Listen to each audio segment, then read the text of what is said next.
Bonjour et bienvenue dans Décryptage, l'émission qui donne la parole aux experts de leur secteur. Emmanuel Gasparini, bonjour. Bonjour, merci pour votre invitation. Vous êtes le PDG de Reactive Executive, c'est du management de transition spécialisé dans les fonctions de dirigeants.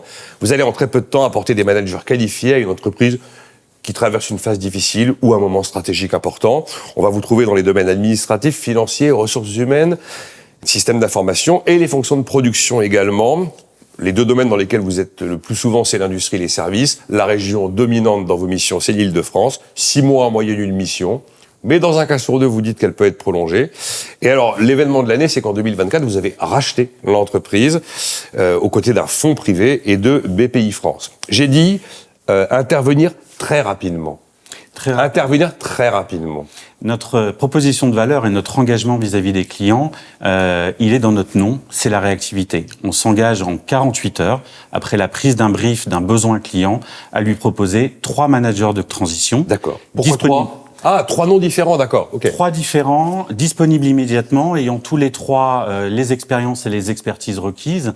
Et 3, parce que nous adressons principalement la cible des PME et des ETI. J'ai oublié de le dire, oui, PME, ETI, absolument. Exactement, et qu'à un moment donné, ce sont des hommes et des femmes qui se rencontrent et qui doivent avoir envie de travailler ensemble. Donc quand le président d'une PME dont le DAF vient de démissionner ou la DRH est partie en congé maternité fait appel à nous, nous lui proposons 3 candidats et il se projette avec l'un des 3 qui va réaliser la mission. Alors j'ai dit la moitié des missions c'est Île-de-France, mais on vous trouve dans la France entière. Les 48 heures, comment vous les tenez sur tout le territoire ?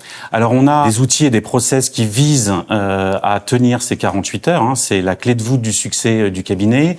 Nous avons déjà une très forte visibilité digitale qui fait que entre 10 et 15 nouveaux managers de transition s'inscrivent sur notre base de données via le site reactive-executive.com.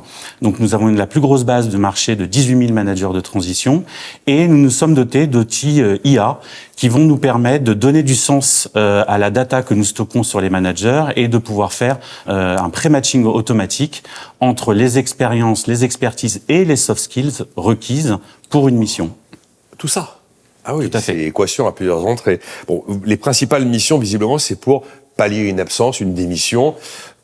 Quelquefois, il y a des choses peut-être plus tragiques, malheureusement, ou encore des choses plus prévisibles, comme par exemple une maternité. Il vous arrive quand même de conduire des missions différentes pour porter un projet. Je sais pas, j'ai un projet RSE extra-financier, j'ai personne à la maison. Alors, tout à fait. Voilà. Les missions dites de management relais qui visent à remplacer un manager absent le temps qu'il revienne ou le temps qu'on recrute. Hein. Je rappelle que 6 entreprises sur 10 annoncent avoir du mal à recruter des cadres souvent, dirigeants. vous faites ça parce qu'il y a une absence, parce qu'on n'a pas pu recruter. Exactement. Ah oui, d'accord. Une des missions, pendant la période de préavis, la société pense pouvoir retrouver un directeur de production. Et elle ne le trouve pas. Au bout de 3 mois, elle ne le trouve pas. Une PME industrielle ne peut pas rester sans directeur de production. Elle fait appel à nous pendant 3, 4, 5, 6 mois jusqu'à ce que la personne soit recrutée. Et bien souvent, d'ailleurs, le manager de transition participe au recrutement de la personne qui va la remplacer. J'avais pas imaginé qu'en fait, le manager de transition pouvait être la solution face à un problème de recrutement. Ça prouve bien quand même que c'est un sujet majeur aujourd'hui. Hein. C'est 50% du marché de la transition, c'est un peu plus de 50% de nos missions, avec des disparités régionales fortes. Hein. Toute la côte ouest de la France est clairement en plein emploi. Je prends un département comme la Vendée. Mais la Vendée, c'est un cas unique en France. Bon, et la Vendée, quoi. Voilà. Mais voilà, il y a ça. Le plein emploi est une opportunité pour nous de management de transition. Oui, ouais. Et puis effectivement, pour répondre à votre question, il y a des missions de transformation, des missions projets qui nécessitent une expertise pointue. Dont on a besoin une fois. Exactement. On va parler de déploiement d'un ERP, on va parler de digitalisation de process. Et puis dans 10% des cas, les missions sont des missions de retournement. C'est une mission de la dernière chance où on va mettre à côté du dirigeant. Retournement, faut comprendre que c'est restructuring un peu derrière l'idée. C'est restructuring, c'est retour à la profitabilité de l'entreprise. Ah ouais, c'est pas un moment facile. Bon, vous avez 18 000 managers. Comment on devient manager de Reactive Executive ? Est-ce que ceux qui s'inscrivent sur votre site, il y a un droit d'entrée ? Je ne sais pas quel est le business model. Non, tous les managers qui s'inscrivent donc remplissent énormément de données qui vont venir enrichir la base de données, de façon à ce que nos outils d'IA puissent ensuite les identifier dès qu'on aura un besoin. Il n'y a pas de droit d'entrée. On se doit, pour les meilleurs managers de transition, de leur trouver des missions. Moi, je dis à mes équipes, nous avons 2 clients, le client final et le manager de transition. Ah ça alors. tout le monde n'a pas la chance d'être un heureux élu à qui on va apporter sur un plateau des missions, mais vous en avez quand même certains pour qui vous faites cet effort. Tout à fait. Et c'est la double satisfaction de notre métier, c'est d'apporter une réponse à un dirigeant qui a une situation compliquée, mais aussi d'apporter une belle mission à un manager de transition. 75% de nos managers de transition l'ont fait par choix, ne recherchent pas de CDI, ont goûté à la transition et ne veulent faire que de la transition. Ok. Et donc ensuite, j'imagine que, je sais pas comment ils sont rémunérés, mais alors c'est une prestation intellectuelle qui est basée sur un prix journalier. D'accord.